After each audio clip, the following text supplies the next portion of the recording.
Donc, pour cette deuxième partie-là, on a deux objectifs, dans le fond, avec vous. C'est de faire une petite mise à jour de ce qui a bougé depuis que le rapport théorie a été fait, parce que, dans le fond, les derniers chiffres qu'on avait, c'était ceux de Mars mars 2020. 2020. 2020. Puis, on a eu une mise à jour qu'on va pouvoir partager avec vous par courriel au 31 janvier 2021, donc les chiffres de l'étude des crédits. Donc, ce qu'on va faire avec vous, c'est une petite mise à jour de ce qui a bougé depuis 2020. C'est des choses que vous savez, mais on va se les remettre un peu en tête. Puis après ça, on va évoquer certains enjeux qu'on voit. Il y a des choses dont on a déjà parlé en première partie. Il y a peut-être des choses qui vont se rajouter. Puis on va se permettre un espace de réflexion puis d'échange autour des enjeux autonomie, partenariat, transformation sociale et financement. Donc ça, c'est un portrait tout à l'heure que Lisette nous avait présenté autour du 10 puis du financement des groupes. Donc, c'était le portrait au 31 mars 2020, les derniers chiffres qu'on avait du rapport théorique. Donc, depuis ce portrait-là, qu'est-ce qui a changé? Ce qu'on a vu, c'est qu'il y a eu 40 millions de plus dans le PSOC pour l'ensemble des organisations communautaires santé, services sociaux. Il y a eu une pandémie lors de laquelle on s'est mis à parler énormément de santé mentale. Donc, il y a eu une pression accrue sur le gouvernement pour qu'il montre qu'il fait quelque chose sur cet enjeu-là. Je dis il montre parce que je ne sais pas si vous avez suivi l'actualité un peu autour des listes d'attente en santé mentale, hein. Il y a une différence entre l'action réelle qui est faite sur le terrain puis ce que le gouvernement dit qu'il fait sur certains enjeux puis sur certaines données en santé mentale. Il y a eu aussi des annonces de financement COVID non récurrent pour le secteur de la santé mentale. Donc, ce qu'on a annoncé dans ce 20 millions-là, il y avait un 17,6 millions pour de l'achat de services de santé mentale, hein. Comme tout à l'heure, je pense que c'est Sylvie qui en parlait, là, du financement par combien d'heures de plus vous ouvrez, combien de personnes en plus vous faites accueillir, c'est quoi les services que vous donnez. Donc, il y a eu toute une négociation des groupes autour de ça. Puis, on a vu qu'il y avait une grande disparité aussi par rapport à ce qui était soutenu d'un 6 à l'autre dans ce financement-là. Il y a eu 2,5 millions aussi de fonds d'urgence, 437 000 de fonds aussi qui ont été distribués pour compenser des pertes de revenus. Puis initialement, il y avait 70 millions qui avaient été budgétés pour ça, je pense, pour toutes les organisations, pas seulement pour santé mentale. On a eu dans nos ressources une pression accrue au niveau financier pour équiper les membres, les équipes aussi avec du matériel informatique, les équipes évidemment pour leur permettre de télétravailler, les membres pour leur permettre de téléparticiper. Donc, il y a eu ce souci-là que personne soit laissé de côté malgré le fait que les ressources ont été parfois fermées pour les activités de groupe. Ce qui s'est rajouté aussi dans le portrait, on en a parlé en première partie, 19 millions qui descendent à l'échelle nationale pour mettre en place dans tous les réseaux locaux de services des équipes d'éclaireurs, dans tous les réseaux locaux de services, dans toutes les MRC. Je pense que c'est plus au niveau des MRC, je ne sais plus trop. J'ai comme un doute en le disant. Mais vous l'avez vu, ça fait bouger beaucoup de choses aussi dans les relations CIUS communautaires, beaucoup de grogne aussi au niveau national. Lisette, veux-tu me... Écoute, les éclaireurs, c'est régional. Dans OK. certaines régions, ça a été comme développé par MRC. Mais moi, j'ai le goût de faire aussi du pouce sur ce que Jean-Pierre disait. C'est aussi une belle place pour les mercenaires, là, les équipes d'éclaireurs. Voilà, c'est tout. Ouais. Merci. Puis on le sait, là, les ressources, il y en a beaucoup qui nous ont sollicité parce que on se sent un peu inconfortable face à ce projet-là parce qu'il y a de l'argent qui descend, mais qui va aller surtout dans le réseau. Mais nous, on est invités à participer. Ce qu'on comprend, c'est de façon bénévole. Mais en même temps, c'est à partir de pratiques qui sont un peu les nôtres, sauf que là, il y a une chasse gardée du réseau là-dessus. Fait que, ça crée beaucoup de questionnements qu'on n'aura pas le temps de tout aborder aujourd'hui, mais il y aurait peut-être lieu de se faire une rencontre juste sur la question des éclaireurs, puis il y aurait beaucoup à parler. Ce qu'il y a eu aussi d'annoncer en lien avec le plan d'action en santé mentale, c'est des investissements récurrents pour le développement de projets de prévention en santé mentale et dépendance chez les jeunes en milieu scolaire. Il y a eu aussi, depuis le début de la pandémie, 25 millions d'annoncés pour acheter des services au privé pour augmenter l'accès aux services psychosociaux et aux psychologues. Il y a également 35 millions qui a été annoncé pour le programme québécois pour les troubles mentaux. Donc, ce programme-là qui vise à mieux organiser les services en mettant la personne au centre des services, comme dit le PowerPoint de présentation du prochain plan d'action en santé mentale qui vous a été présenté lors des World Café régionaux là, en février-mars dernier. Fait que, bref, beaucoup de nouvel argent qui descend surtout dans le réseau, de ce qu'on comprend. Mais on nous invite toujours, hein, on nous dit on aimerait ça que vous participiez à atteindre nos cibles d'après des guides, des directives qui ont déjà été établies par d'autres personnes que vous, puis rarement par les personnes premières concernées par ces pratiques-là. Finalement, là, on a reçu la semaine passée les chiffres des études des crédits. Donc là, on n'a pas eu le temps de faire toute l'analyse, mais ce qu'on peut vous dire quand même, c'est qu'un des chiffres qui est intéressant, c'était la répartition des sommes du PSOC entre les fameux 3 volets de financement que Catherine nous a présentés en début de rencontre. Du 1er avril au 31 janvier, donc pour 10 mois, les organismes communautaires en santé mentale ont reçu un PSOC qui totalise 128,5 millions. On n'a pas les chiffres pour un an parce qu'à l'étude des crédits, la fin de l'année n'est pas disponible. Et ces sommes-là étaient réparties en santé mentale, un 88,6 des sommes en mission globale, 7,9 des sommes en entente de service, puis 3,5 des sommes en projet ponctuel. Donc, on parlait au tout début qu'idéalement, il faudrait que le financement d'un groupe ait 80-90% mission globale pour vraiment permettre de défendre l'autonomie du groupe. Puis ce qu'on voit, c'est qu'en moyenne, au niveau national, c'est à peu près les cibles qu'on a présentement au niveau des répartitions du PSOC. Donc, voilà brièvement une petite mise à jour et je vais passer la parole à Catherine qui va continuer.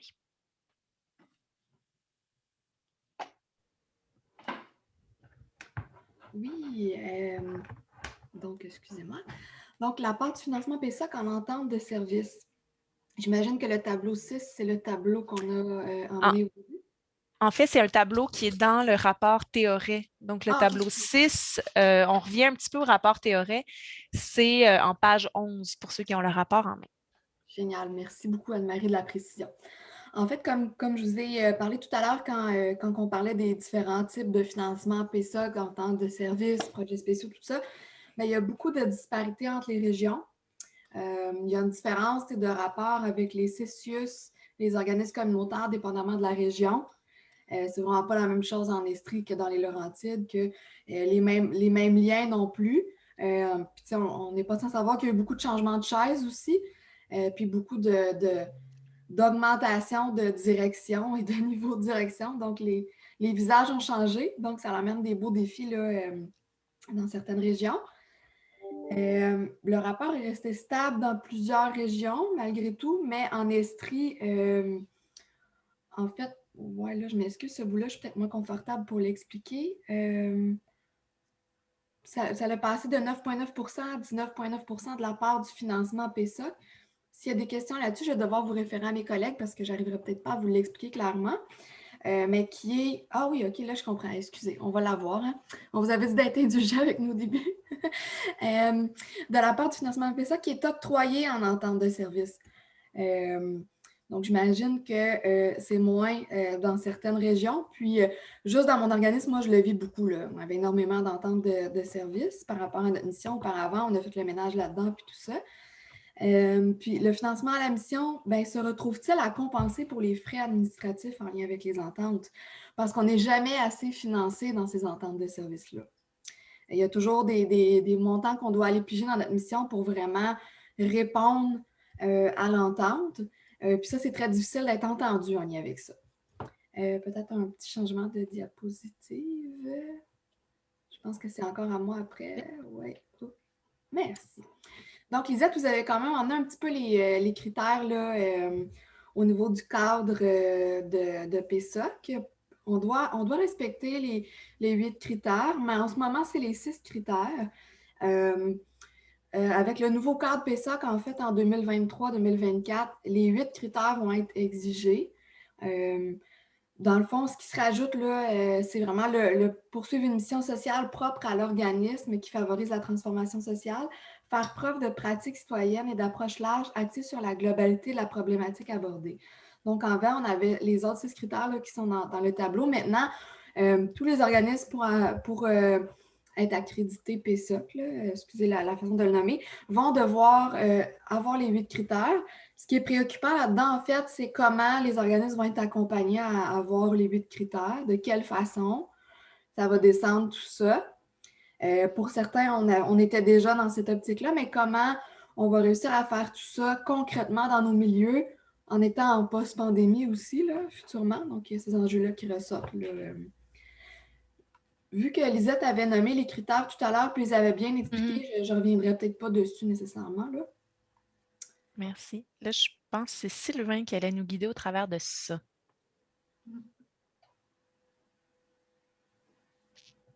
Allô? Oui, pour cette partie-là, en fait, on voulait nous aider à questionner le concept d'autonomie. On en a parlé, on en parle, on en discute. Un matin, le CIUS vous appelle, en fait, la veille, il s'est aperçu qu'il y avait de l'argent pour offrir plus de services à ses clients, mais s'aperçoit qu'il n'y en a quand même pas assez pour offrir le service que le ministère souhaite qu'il offre. Donc, pendant la nuit, il rêve au fait que, ben oui, dans mon coin, j'ai un dispensateur de services d'action communautaire autonome qui pourrait me faire ça pour pas mal moins cher. Donc, il vous appelle, puis il vous dit, j'ai 30 000 $ pour faire un job qui m'en coûterait 70. En fait, il ne vous dit pas cette partie-là. Il vous dit juste le fait que 30 000 $ à vous offrir pour offrir un service à ses clients. Et il s'attend à ce que vous puissiez offrir celui-là. Puis ça, il fait ça de temps en temps avec vous. Puis certaines personnes d'entre nous pourraient dire, comme on est dans une situation de manque financier, pourraient se dire, oh, mais qu'il est gentil, le CIUS, avec moi, de m'offrir ici 30 000 $. En fait, une des questions qu'on doit aussi se poser, c'est beau ce 30 000 $-là, mais s'il y a un volume de reddition de compte qui l'accompagne, qui va nécessiter un investissement de votre part de 5 000 $, si ça va aussi nécessiter du transport, des frais de transport, parce que lui, tu n'en as pas parlé de ça, mais l'offre de service était sur tout le territoire au complet. Puis ça t'amène d'autres dépenses. Puis tu n'avais pas parlé non plus que ton employé serait probablement parti tout le temps puis que tu aurais un cellulaire à y acheter. Bref, il y a plein de dépenses qui viennent s'ajouter parce que lui, ce qu'il subventionne dans son entente de service, ce n'est que le service. Pas tout ce qui va alentour et au complet et s'ajoute en fait à la facture du service. Souvent, ils ne vont même pas concevoir qu'il y ait des vacances de prévues ou des congés sociaux. Ça, tu vas devoir toi-même les payer. Moi, je l'entends souvent, ça, en fait. Ni les augmentations de salaire, parce que les ententes de service, pour qu'ils soient, veuillez prévoir l'augmentation, hein, les indexations, parce que vos salaires augmentent selon l'échelle salariale, si vous avez une échelle salariale. Puis souvent, ces frais-là ne sont pas non plus inclus dans les ententes de service. Bref, la question qu'on a à se poser, c'est est-ce qu'on est toujours dans une relation qui nous permet de négocier d'égal à égal ces ententes-là?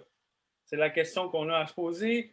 J'ai entendu, je pense que c'est Sonia qui disait ça tantôt, on est dans une situation précaire de sous-financement. Est-ce que le fait d'être dans cette situation-là nous permet tout le temps d'être dans une relation d'égal à égal pour négocier des ententes? On a constaté dans les dernières années que l'argent neuf descendait souvent soit en entente spécifique. Entente spécifique, on en a parlé précédemment. Entente spécifique, ce n'est pas une entente de service. On est vraiment dans un autre mode, c'est l'entente spécifique, mais qui va souvent dans le même sens, c'est-à-dire subventionner un besoin identifié par le réseau, mais qui, puis Lisette aime beaucoup le rappeler, ça, qui devrait nécessairement s'incarner dans votre mission. Ça, est-ce que c'est toujours respecter, ça fait partie des questionnements qu'on a. Est-ce que ces ententes-là finissent pas par, à un certain moment donné, tu sais, quand tu réponds plus aux besoins d'un réseau qu'aux besoins d'une population, est-ce qu'à un moment donné, ça ne vient pas modifier les pratiques qu'on a dans nos organisations? Pour ce faire, on peut changer de diapo si je ne veux pas passer trop de temps là-dessus. Au comité Le Politique, l'an dernier, on vous a développé un super bel outil qui s'appelle, pour garder le cap sur l'alternative, outil d'aide à la prise de décision. En fait, l'idée qu'on veut questionner ici, si on veut garder notre autonomie, il existe un outil pour nous aider à réfléchir aux offres de notre CIUS qui se réveille un matin en voulant nous faire plaisir et nous offrir de l'argent. Il y a cette belle outil qui a été développé, qui est disponible sur le site, Internet du regroupement dans la section outils, publication outils. Dans la section espace membres. Oh! Dans la section espace membres. On peut passer à la dernière diapo.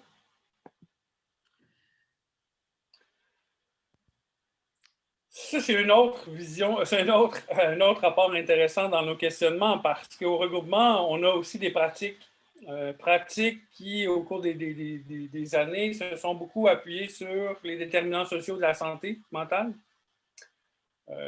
On promouvoit aussi beaucoup cette vision globale de la santé mentale. On défend cette vision globale. Il faut aussi considérer que cette défense-là ou cette vision-là implique le fait que quand, par exemple, le ministère investit dans la sécurité alimentaire, il y a aussi dans son champ d'investissement la question d'améliorer la santé mentale des gens. Bien manger, bien s'alimenter, avoir accès à de la nourriture saine, avoir accès à de la nourriture, ça va influencer la qualité de la santé mentale. Puis on va l'entendre, vous allez l'entendre, moi je l'entends régulièrement, qu'investir en santé mentale, ce n'est pas juste investir dans le secteur santé mentale. Est-ce que cette vision-là ne nous amène pas justement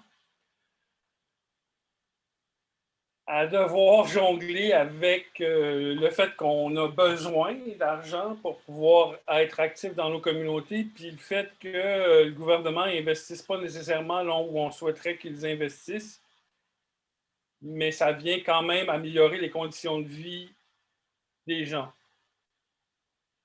C'est un questionnement qu'on a. On vous donne un petit aperçu des questionnements du comité politique des fois aussi. C'est comme des questions récurrentes qui reviennent, puis on...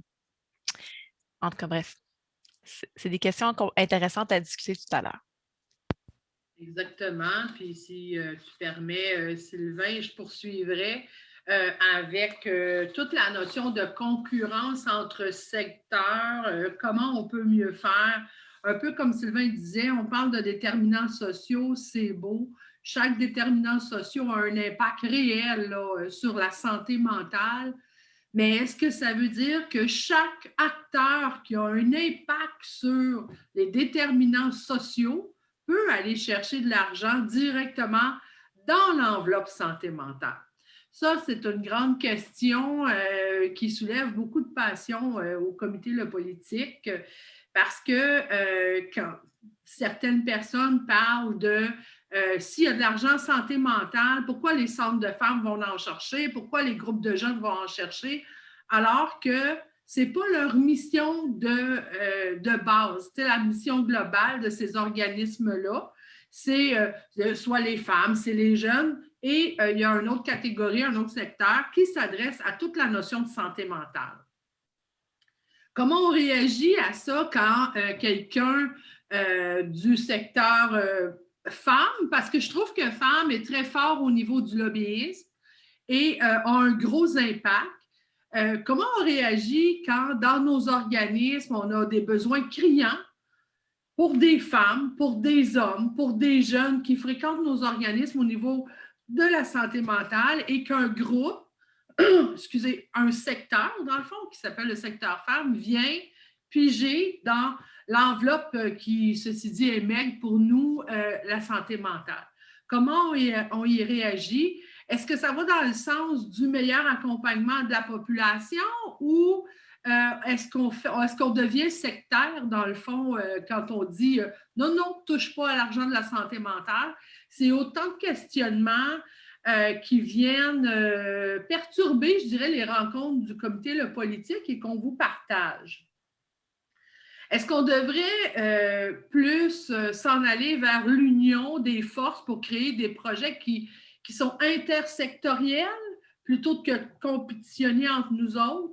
Est-ce qu'on mise sur du cannibalisme, c'est-à-dire qu'on se mange entre nous pour la maigre, puis là, je m'excuse de l'image, mais la maigre tranche de ballonné qu'on nous envoie, malgré qu'il est rendu cher en maudit, le ballonné, mais ça, c'est une autre histoire.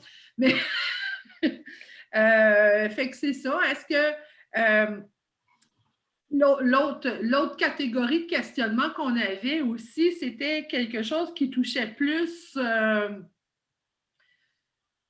sur quoi on a envie d'agir. Est-ce qu'on a envie d'agir sur la création d'un besoin ou encore sur la capacité d'agir des organismes et des personnes qui les fréquentent? Quand on fait une entente pour une activité donnée, quand l'entente de service va prendre fin, si j'ai fait une entente de service ou j'ai répondu à un entente 108, un projet spécifique, quand j'ai créé un besoin auprès des personnes qui fréquentent l'organisme, qu'est-ce que je fais quand le financement n'est plus là?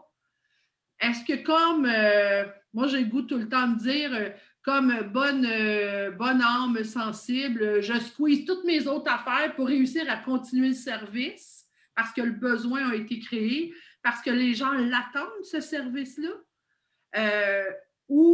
Puis là, ben, c'est tout le positionnement qui vient nous questionner encore une fois. Sommes-nous des pourvoyeurs de services ou des agents de changement sociaux, de transformation sociale? Qu'est-ce que nous sommes exactement comme organisme communautaire? Est-ce qu'on a envie aussi de créer un besoin dans une dynamique de prise en charge, alors que nous, on défend à tour de bras pas de prise en charge, le choix de la personne, est capable de faire ses propres choix, capable de faire ses propres démarches? Ou encore, est-ce qu'on a travaillé à développer la capacité d'agir de la personne face à un besoin identifié? La fameuse phrase qu'on se dit souvent, est-ce que je donne du poisson ou est-ce que j'apprends à pêcher? C'est la fameuse question qu'on doit se poser quand on parle de créer un besoin ou de développer une capacité d'agir. Je pense que Sylvain veut partager une recette de poisson. Ah, vas-y, Sylvain. Mais en fait, la question que je me posais, est-ce que je devrais être fâché du fait que le centre d'aide à l'emploi pour les adultes de ma MRC décide d'offrir un service de soutien psychologique pour des gens qui essaient de réintégrer l'emploi?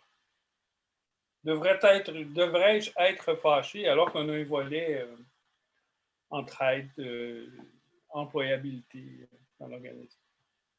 Quand mon SUS décide de créer un groupe d'entraide pour désengorger les listes d'attente, devrais-je être fâché? Écoute, Sylvain, je pense que oui. Mais écoutez, sur nos émotions et tout ça, on va juste boucler la présentation qui est presque terminée. Puis après ça, on va ouvrir la discussion sur toutes ces bonnes questions que vous posez. Peut-être une dernière petite remarque sur la question du financement. On ne l'a pas mis de l'avant. C'est la question des revendications unitaires qu'on porte dans le communautaire. Donc, nous aussi aujourd'hui, c'était de parler de ce qui existe. Puis ça, c'est un des blocs du puzzle qui nous manquait. Donc, ça, c'est Jean-Pierre qui va nous présenter ça. Oui, alors donc les revendications unitaires, il y a deux campagnes globalement qui est sur le financement. Hein. Une qui est la campagne cash, communautaire autonome en santé et services sociaux, aussi le financement. Donc c'est porté par la table des regroupements.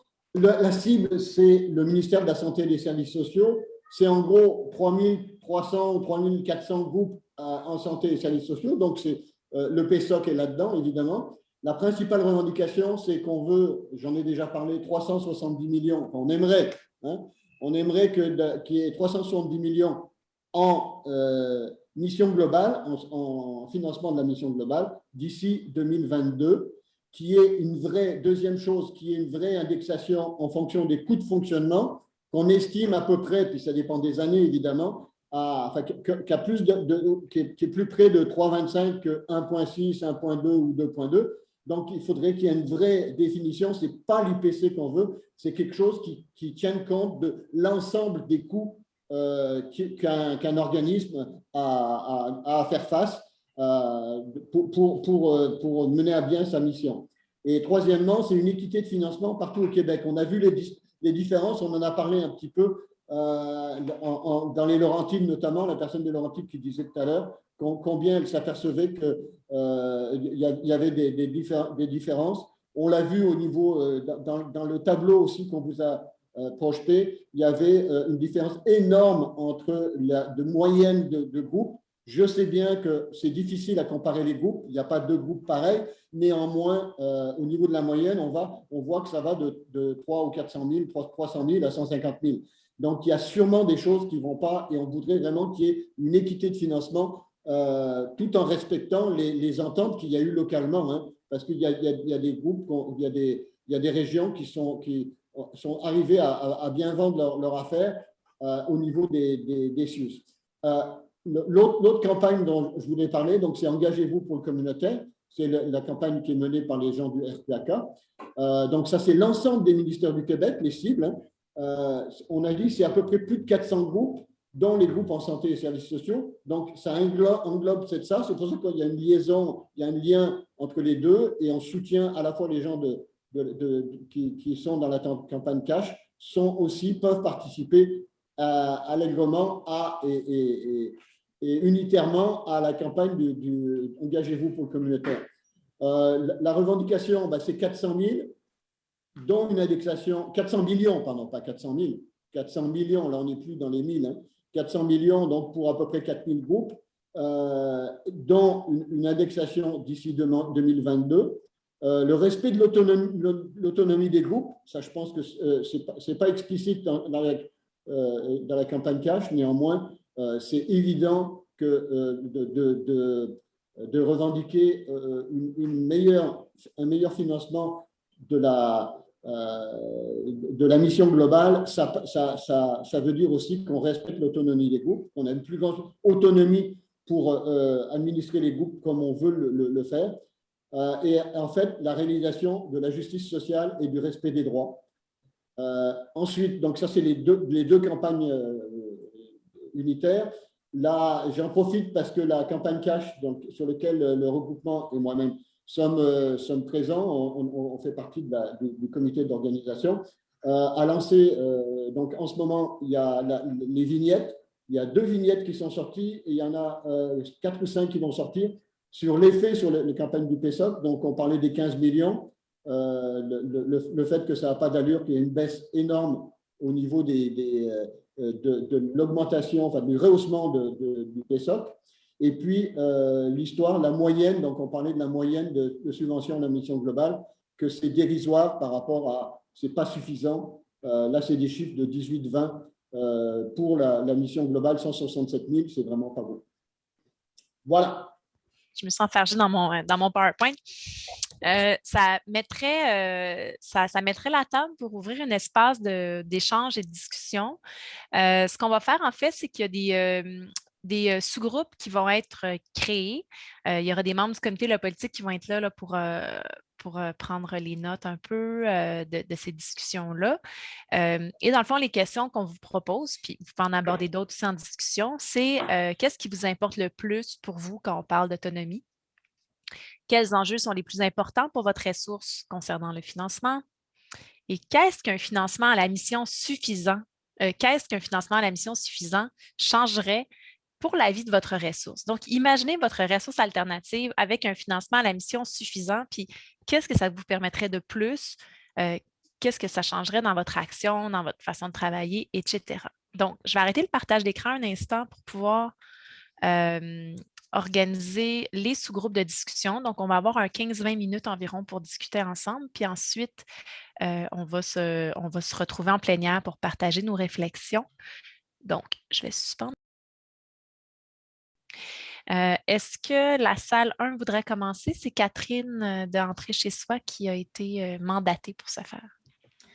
Oui, ben nous, ce qui est beaucoup ressorti, c'est le fait que l'autonomie, en fait, c'est une souplesse d'action, puis que ça nous amène à pouvoir être adaptatif, pardon.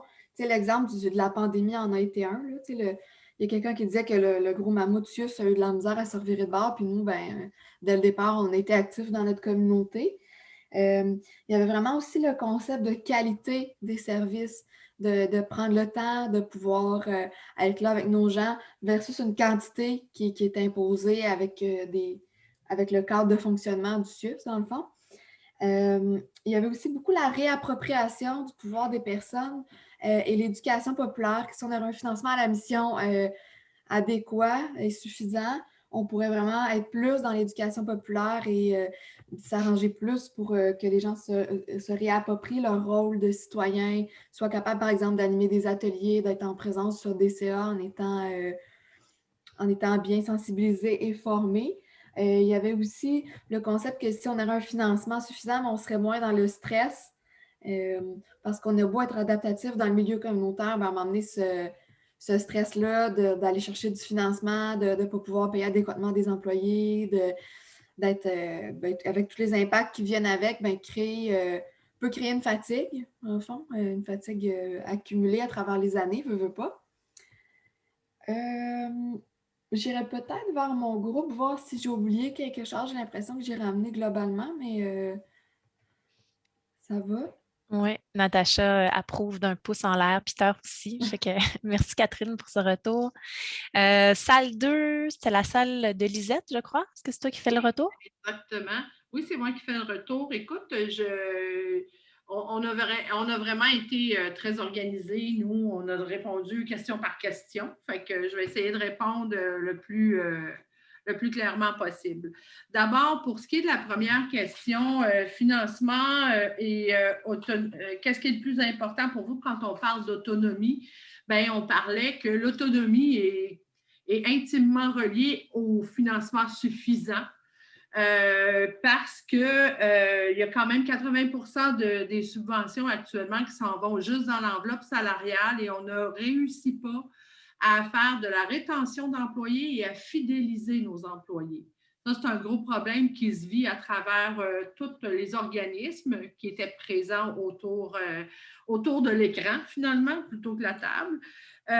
L'autre chose aussi qui a été soulignée, c'est que les groupes d'entraide, actuellement, ils semblent être les plus menacés au niveau du sous-financement. Entre autres, il y a une personne qui nous parlait d'une discussion qu'elle avait eue qui disait que les groupes d'entraide étaient pour comme rester sous-financés puis éventuellement les laisser mourir de faim, entre guillemets, toujours. Ça, c'était une grande crainte qui se vivait. Ensuite, l'autonomie, 80%. Les ententes de service aussi, c'est une grande menace à la mission et à l'autonomie parce qu'on devient des sous-contractants.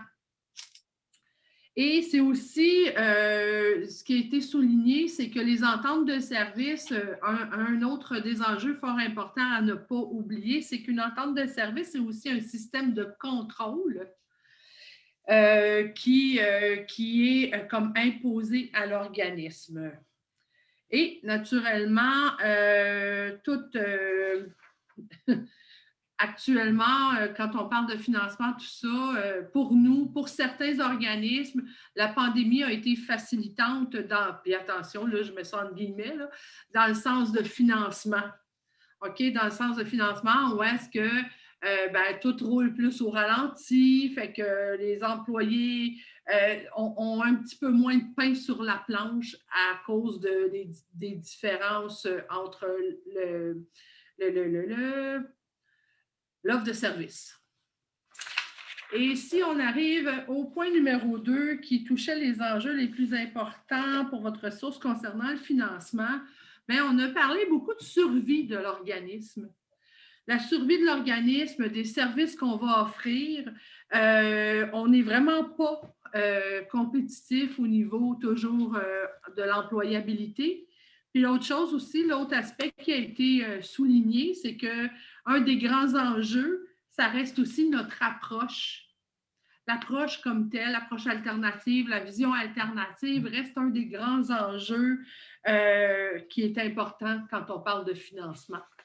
Par entente de service, souvent une entente de service arrive avec une façon de faire qui est autre que la nôtre. Et finalement, la dernière question qui est un financement à la mission suffisant changerait quoi dans votre ressource? Bien, ce qu'on disait, c'est qu'on se concentrerait sur les services et sur les besoins ou les attentes des personnes qui fréquentent les organismes, plutôt que de toujours vivre le stress de est-ce que je vais réussir à boucler la fin de mon année. Ça stabiliserait notre situation financière, puis on pourrait développer au maximum la parole collective, soit des jeunes, soit des personnes qui fréquentent l'organisme. On pourrait aussi vraiment élargir le spectre d'intervention santé mentale que l'organisme alternatif peut offrir. C'est-à-dire, comme là, on est cantonné à une telle partie de notre mission, mais on pourrait vraiment l'élargir et vraiment être exhaustif avec notre mission. Est-ce que, puis on aurait plus d'employés aussi, des employés plus heureux. Donc, est-ce que j'ai fait pas mal le tour, mesdames? Ça me semblait assez exhaustif pour le temps qu'il y avait. Puis il n'y a personne qui a l'air choqué. Bon, on continue. Parfait. Oui, bon, pour le premier point, il y avait la question de l'autonomie. Qu'est-ce que ça fait remonter? Bien, ça fait remonter la question de respect, le respect pour ce que les groupes font, pour les façons de faire dans les groupes, puis de ne pas respecter l'autonomie d'une certaine manière, c'est de ne pas respecter ce travail-là, en fait. Puis, excusez-moi, je relis mes notes en même temps. Comment on peut rester? Il y avait la question aussi de comment on reste autonome quand il y a quelqu'un à côté, le réseau, finalement, qui dit qu'il va faire mieux, qui va faire la même chose puis qui va faire mieux. Je pense qu'on parlait ici des éclaireurs et des autres projets semblables. Donc, il y avait de la colère là, face à ce manque de respect-là. Il y avait aussi l'idée de l'autonomie, ça doit être mis en lien aussi avec l'idée de transformation sociale. Donc, chaque ressource doit pouvoir réfléchir à l'autonomie à la lumière de sa perception de la transformation sociale, qu'est-ce qu'ils ont envie de faire comme transformation sociale. Il y avait l'idée que quand les 6 CESIUS deviennent juges et parties, c'est difficile là, de garder l'autonomie. Soit on fait comme les CESIUS, soit on gratte les fonds de tiroir. Il y avait l'enjeu aussi de maintenir les employés qui la défidéliser, comme le dit Lisette, qui s'est présenté. Aussi, il y avait cette idée-là intéressante que la notion d'autonomie, c'était souvent mal compris par les interlocuteurs. C'était comme que si on disait qu'on est autonome, ça voulait dire qu'on faisait ce qu'on veut, quand on veut, comme on veut. Mais qu'en fait, l'autonomie, ça veut plutôt dire que ça permet de répondre aux besoins des personnes comme les besoins se présentent, comme le groupe entend les besoins dans la communauté. Peut-être que le mot autonomie pourrait être dit différemment ou diffusé différemment. Puis, blablabla, Oui, après, ça, dans les enjeux, il y avait beaucoup les conditions d'embauche et des salaires qui sont revenus. Sur un financement suffisant, ça changerait quoi? Bien, ça éviterait d'avoir à faire des courbettes devant les bailleurs de fonds. J'aime beaucoup la formule, là, qui oblige souvent à décortiquer l'être humain jusque dans ses os pour la production de statistiques. Puis après ça, il y avait aussi l'idée qu'avoir un financement adéquat, ça permettrait aussi que la parole soit mieux entendue. Je reprends l'image, comme les milliardaires, on a aussi un agenda à pousser, mais peut-être qu'avec un financement adéquat, comme les milliardaires, on serait aussi bien entendu que les milliardaires. C'est Jean-Pierre, je ne sais pas s'il y avait autre chose que tu veux ajouter. Non, mais c'était surtout aussi la recherche du financement qui prenait beaucoup de temps, autant au niveau de Centraide ou des courbettes, c'est pas qu'au niveau là, c'est faire des courbettes auprès d'entrepreneurs ici pour aller chercher des 5 000 $ à droite et à gauche. Et s'il y avait un financement suffisant, tout ce temps-là serait consacré à faire ce qu'on sait faire le mieux. Voilà. C'est moi qui rapporte.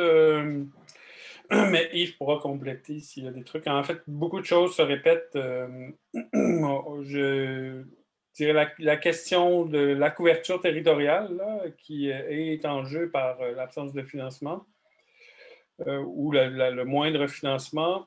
Est-ce qu'un citoyen de Saint-Jérôme, par exemple, a moins de droits qu'un citoyen de Saint-Eustache, si je connais bien mes Laurentides? si une organisation, puis on ramène ça à des territoires plus locaux, par exemple Farnham et Cowansville, qui sont deux municipalités qui sont quand même séparées, est-ce que... bref, cet enjeu-là, couverture territoriale. L'enjeu des RH est revenu aussi chez nous. L'enjeu de l'intimidation liée à des ententes de services, intrusion dans nos organisations aussi est revenu. Le fait aussi que ça nous amène à faire des choix, puis là, la conclusion ira dans ce sens-là, mais est-ce que, comme on a moins de personnel, les gens dans la direction, par exemple, comme moi ou comme d'autres, jouent plusieurs rôles, on fait des choix, d'autres personnes intervenantes peuvent faire des choix aussi, on investit moins de temps dans un aspect, par exemple, la gestion de l'organisation pour se concentrer davantage sur le développement de la communauté, par exemple. T'sais, on fait des choix, on doit faire des choix par manque de moyens. Aussi, toute la question a été ramenée. On est des personnes aussi, les personnes intervenantes, on a plein d'idées, de projets. Des fois, on peut être amené à vouloir s'investir davantage dans des projets qui nous font triper. Mais ça nous ramène au choix des personnes aussi, la participation de ces personnes-là. Puis je résumerai notre rencontre en disant ça fait beaucoup de choses à faire, beaucoup de réflexions, beaucoup de questionnements, beaucoup d'échanges. Puis ça prend minimalement des moyens pour soutenir ça. Je résumerai notre rencontre par ça. Ces choix-là, on en a plein à faire si on veut les faire avec les principales personnes intéressées, ceux qui ont mis au monde nos organisations, là, les citoyens. Ben, pour les accompagner, ça prend des sous aussi. Sinon, ben, à un moment donné, on fait des choix sans accompagner les personnes à faire ces choix-là, puis ça devient des choix d'intervenants ou de direction. Puis là, ben, on commence à faire comme le ministre Caïrman, on tripe sur des choses, puis on descend ça, mon homme. Tout le monde fait ça. On dirait que Sylvain, tu nous mets la table pour une rencontre sur la vie associative et démocratique de nos ressources. Mais merci pour ces questions-là. Je pense qu'on aurait pu en parler encore très, très longtemps. Oui, bien, je vais essayer de faire ça vite. Moi, mon nom est Brosseau. Je suis membre de l'Avant-Garde, un groupe d'entraide en santé mentale à la Prairie, pour les personnes qui ne me connaissent pas. Moi, ça fait 22 ans que je suis dans le mouvement communautaire, que je suis membre de l'Avant-Garde, puis ça fait aussi 18 ans que je suis dans le conseil d'administration de l'Avant-Garde. Quand on parlait des groupes d'entraide tantôt, c'est sûr et certain qu'éventuellement, ça va être porté à disparaître parce que les groupes d'entraide, généralement, sont sur l'appropriation du pouvoir, sont sur l'action citoyenne, sur l'éducation populaire, s'enraciner dans la communauté. Moi, il y a aussi la peur de la disparition du mouvement communautaire comme il était autrefois, avec les ententes de service. Quand j'allais beaucoup à des assemblées générales, nous autres, on allait à Troc, en Montérégie. Fait que j'allais là, puis on parlait des ententes de service. Il y en a beaucoup qui s'en vont vers les ententes de service. Puis là, après ça, malheureusement, de plus en plus, on se dissocie du PSOC. Et puis que l'importance, j'ai vu que la solidarité entre les groupes c'est beaucoup défriché avec les années. À ce temps, j'ai mon financement. Pourquoi moi, j'irais me battre avec toi pour que toi, tu aies aussi du financement? Ça, j'ai trouvé ça dur. Puis dans l'avenir du mouvement communautaire, parce que moi, je me suis toujours dit que si tu as une entente de service, c'est qui a créé l'entente de service? Dans quel objectif qui a créé cette entente-là? C'est pour éventuellement faire disparaître les groupes communautaires autonomes. Parce que tu n'auras pas le choix à un moment donné avec ton entente de service. Tu te fais acheter là, au début, ça allait tout bien beau, tout file bien, mais éventuellement, est-ce que tu vas perdre? Est-ce que tu es prête à perdre qu'un combat qui a été fait pendant des années d'action communautaire autonome, que dans ta mission, tu peux même critiquer le gouvernement, puis tu es payé en plus, tu es prête à perdre ces valeurs-là de nos ancêtres, nos arrière-arrière-grands-pères et grands-mères qui sont battus corps et âme pour qu'on ait. Tu sais, dans le début du mouvement communautaire, c'était vraiment du bénévolat. C'est pour ça qu'ils disaient communautaire, tu sais, puis que les gens s'entraidaient. Puis, je sais que c'était pas facile, mais je sais pas. Je trouve j'ai peur qu'on perde ce sens-là. Même moi, comme militant, je me demande si éventuellement je vais encore militer dans le communautaire. Je trouve ça, parce que quand je regardais, dans notre mission, on fait de la transformation sociale, on est dans la pratique alternative. Moi, je ne veux pas perdre ça. Mais en même temps, j'ai compris que la solidarité, l'union, la force, c'est ça qui fait, quand tu descends, moi, je me souviens quand Joanne Armstrong, elle disait tout le temps, quand elle arrive à l'agence, puis qu'elle est où ta gang? Ils sont où le monde? Tu vas avoir quelque chose, mais es-tu prête à faire les choses pour les avoir? Fait que je trouve qu'aussi, on va peut-être dans un mode facile. On a une entente de service, c'est correct, mais un jour, tu vas te faire récupérer. Moi, ça fait longtemps que je le dis, moi, tu vas te faire récupérer. C'est les libéraux, ça, qui ont créé ça. Il faut oublier qu'il va peut-être avoir la loi 56 là, sur le lobbyisme éventuellement. Moi, je sais qu'à un moment donné, il y avait eu un rapport du vérificateur général sur les organismes communautaires. Fait que si on perd l'union, si on perd la force, si on perd, qu'on se met tout ensemble, on va faire changer les choses. Puis je pense que présentement, avec la pandémie, malheureusement, on a une belle opportunité de resolidifier ça, le mouvement communautaire, la communauté. Fait que pour moi, c'était ça ma peur. J'ai peur que, mettons, dans 10 ans, je reviens à l'avant-garde, puis qu'on me dise, attendez une minute, qu'est-ce que vous voulez? Ici, non, il faut que tu prennes un rendez-vous, il faut que tu ailles voir ton médecin. Tu peux peut-être éventuellement avec ça. Moi, quand je rentre à l'avant-garde, je vais en voir la directrice. Là, peut-être dans ce futur-là, je ne pourrais plus aller là, avoir mon appropriation du pouvoir. Parce que nous, on travaille beaucoup sur l'appropriation du pouvoir, l'autonomie, la non-prise en charge. Avoir une gestion autonome, redonner un sens à la vie des gens. Mais le mouvement communautaire, ça me fait peur. Ça me fait peur que dans le futur, ça s'en aille comme ça, puis que ça se fasse récupérer par le réseau. Puis que... Je pense que ce que tu partages, Yves, je pense que ça fait beaucoup écho avec, oui, on a une peur, mais on a aussi de l'espoir, puis on a envie d'avoir cette combativité-là, puis de protéger, puis de continuer à chérir, puis à développer nos ressources. Merci au comité politique, aux membres du comité politique qui ont soutenu l'organisation de cette rencontre-là, qui ont animé aussi Yves Brosseau, Lisette Dormois, Sylvain Dubé, Catherine Perrault. Il y a aussi Peter Belland qui n'a pas pu être là la semaine passée pour la planification de l'animation, mais qui est vraiment impliqué dans les questionnements sur le financement. C'est tout. Moi, je voulais simplement dire, c'est que j'ai reçu des messages, quand j'ai fait la relance hier, il y avait au moins 4 ou 5 personnes qui n'ont pas pu être là aujourd'hui. Et donc, je pense aussi qu'il y a potentiellement plus de gens. Et je pense que c'est et on le sait que c'est majeur, le problème du financement de l'autonomie, de notre place, de nos relations avec les CIUS, avec l'État, etc., etc. Et je pense que tout ça, c'est un questionnement qui est certainement est porteur de plusieurs rencontres aussi, de débats, et puis essayer de faire avancer les choses.